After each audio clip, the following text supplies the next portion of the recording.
set the record straight. You and me, we ain't nothing alike. Let's set the record straight. Those words you say, they hold no weight, they like. Let's set the record straight. You'll never break the man. Hello everyone, welcome back to another Diecast review. Today we have the final Kyle Busch race win for M&M's and for 2022 in general, because he only got one win.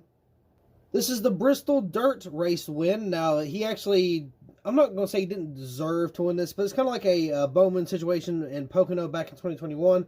Just happened to be at the right place, right time, and had a little catastrophe happen at the front of the field to where Kyle Busch kind of ended up winning the race. Now, in a more, a more similar fashion, you can rewind back to the 2018 Roval, I'm sorry, with Ryan Blaney winning after Johnson and Truex kind of knocked each other out, spun around, then third place came around to finish first.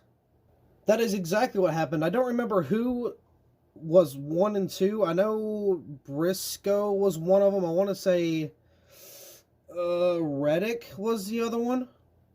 But it was two of the newer guys. I want to say it was Reddick and Briscoe. And then they ended up, somebody, I don't remember who, I think it was Reddick, but somebody went on the inside, sent it a little too hard, made contact, spun both of them out. And by the time everybody kind of got turned around and back on track, Kyle Busch flew through both of them and then crossed the finish line first. So it was a pretty exciting finish, to say the least. And of course, Kyle Busch getting another win just to kind of throw under his belt. I know a lot of Kyle Busch fans that would love to see this Diecast review, so everything, this goes out to you all. Again, I know a couple. I know Jarrett, he's one of them. Jake and a couple other guys, they're big Kyle Busch fans. So, this kind of goes out to you all. Again, a race win from Bristol Dirt. This is the second running of the Bristol Dirt, I'm pretty sure. Yeah, because last year was 2021, and this is, 2022. So, paint scheme, I'm not really like a huge fan of it, but it's pretty cool to have a Bristol Dirt win once again. Last year we got Logano, and I don't think we got, did we get the race win of that car in the, or not the Authentics, but the Gold Series, or just Authentics in general? I don't remember. Did we get a Bristol Dirt win? I want to say we did, but I'm not too sure. I know I've made customs of it, but I don't think we made the 164 happen. I don't think we did. So this might be the first Bristol Dirt race win produced in the 164. I don't know. I might have to look that up later. But anyway, let's go and get this Diecast out of the box and take a closer look at all the damage and, just the I almost said rubber buildup. Not rubber buildup. The dirt buildup on this car. Also, this is a metal chassis Diecast. I got it on sale, so I figured why not pick it up. I've kind of talked about that whole deal a couple times in the past Diecast reviews, so, no use to kind of saying the same thing. But once again, let's go to pop this bad boy out of the box and get a closer look. Here's the Diecast out of the box. Now, a lot of you know that I'm not a Kyle Busch fan whatsoever, but I still decided to pick this Diecast up for a couple reasons. Ultimately, because I like collecting the race wins. That's just something I like to do. So I try to get every race win that is produced and keep it on the shelf. I'm not really going to go out of my way to make any customs unless it's like Bowman or like one I really want or one that wasn't going to get produced or that I saw in person. Stuff like that. So I like collecting the race wins just in general, or the race versions. Even those are, something I'll keep too. But this is the last win for almost everything for Kyle Busch. Last win for Joe Gibbs in the 18. Or just the 18 in general, actually, also. I forgot they weren't giving Gibbs the 18 and giving him the 54. So it's the last win with M&M's. Last win for Joe Gibbs in terms of Kyle Busch. Last win in the 18 car. So this is definitely a lot of lasts for Kyle Busch. So yeah, that would definitely be one to kind of pick up also. Even if you're not a Kyle Busch fan, this could be a very rare car down the road.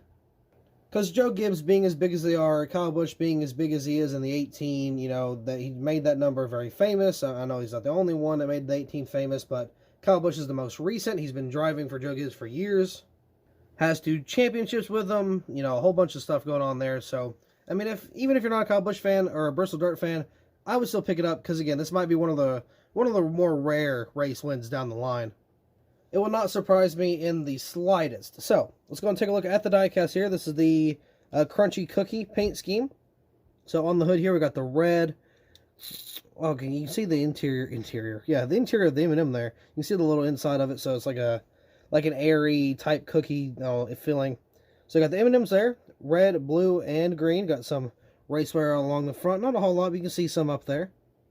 Just a bunch of dirt and grime from the race. Got Kyle Busch right there. Got some more dirt particles and stuff up on the roof. Of course, you got the bag of M&Ms on the roof. I love those. Those are always been really cool to have. On one of the Race 1 diecast is also another bag that is like the actual crunchy cookie on the side sitting there. I like how they have a whole bunch of like normal M&Ms and they have one little bag of the actual diecast, or the brand, or not the brand, what am I talking about? The flavor of the diecast as well. So that's kind of cool to have added in there instead of just the plain M&Ms. But anyway, got the dirt buildup up there. Of course, across the 18 and the entire roof. Got some M&Ms stretched across the back in here. Kyle Busch on the rear name banner there. Got some contingencies back here with a little bit more dirt and stuff. Oh, there's another bag of M&Ms sitting there. Got Breathe Right nasal strips. Mac Tool Simons, the little cougar thing there. Mobile 1, got the bag M&Ms. Whatever that red target looking thing is there. Can't really tell what that is. Sherman-Williams and Lincoln Welders right there. Got the spoiler back here, of course. So got Food City. Kind of fitting because it was the Bristol race. I mean, it was dirt, but still. Got Camry right there.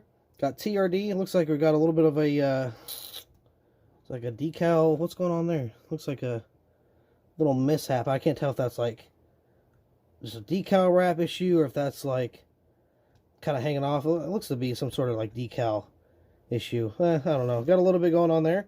Got Toyota. Got a little bit of damage on the back. Looks like a paint chip over there as well. Doesn't surprise me. Got a little damage right here. Got the 18, TRD, Food City, Toyota, all that good stuff there.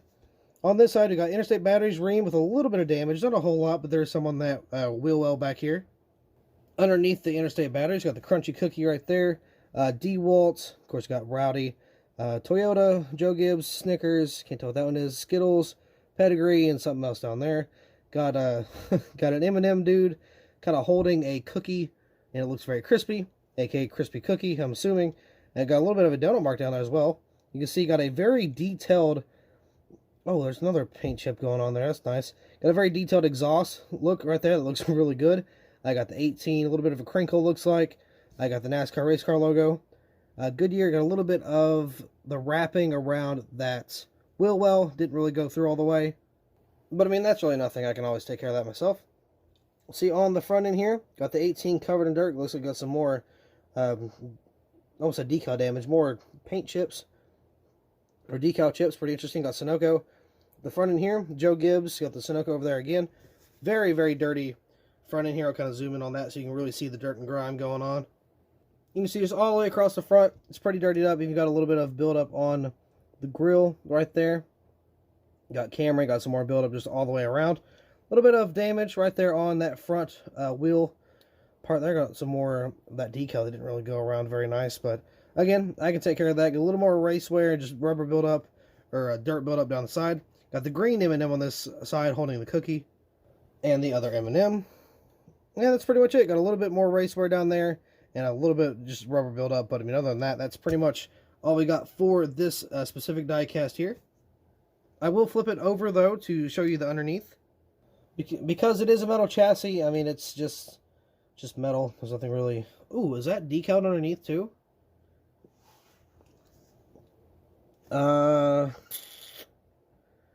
Yeah, it looks like they actually wrapped underneath of the splitter. That looks really cool. Didn't know they did that, but... Yeah, anyway, there's the metal chassis down here. If I can get a decent lighting on it, that'd be nice. So this is a metal chassis. I know it's nothing crazy. We actually just reviewed his brother Kurt Busch's final win that he had for his career. I'm not saying this is going to be Kyle Busch's final win for the career, but I don't know. You may never know. RCR has had success, but now that we know Kyle Busch is actually going there, he could be a championship driver. He could be just a playoff driver. He could be neither. I mean, you really don't know. I mean, Kyle Busch, though, going back to the Chevy... I don't know. He could be dangerous. He won a couple of races with Hendrick. He won at least one. I don't know if he won a couple, but he won at least one race. I think he won more than one, though. But I mean, either way, the paint scheme's pretty decent. I mean, it's not bad. It's a unique paint scheme because it's like a...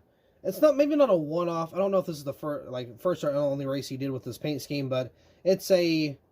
Not seasonal, but it's a temporary paint scheme because, you know, they got like the different just flavors and stuff. So this one won't be like... super common if it's like throughout the seasons. It won't be just like normal M&Ms. It'll be like the brownie car or the pretzel car or the peanut butter one, you know, whatever. Just it's not going to be the same paint scheme for M&Ms throughout the entire season because it's like a brand new thing but only for a temporary amount of time. And then, of course, that's going to get old, and they're going to come out with some new flavor. You know how all that stuff works. So I won in an alternate paint scheme. It's at the second Bristol dirt race. It is a dirt race in general. Again, final race win for the 18. Final race win for Kyle Busch with Joe Gibbs.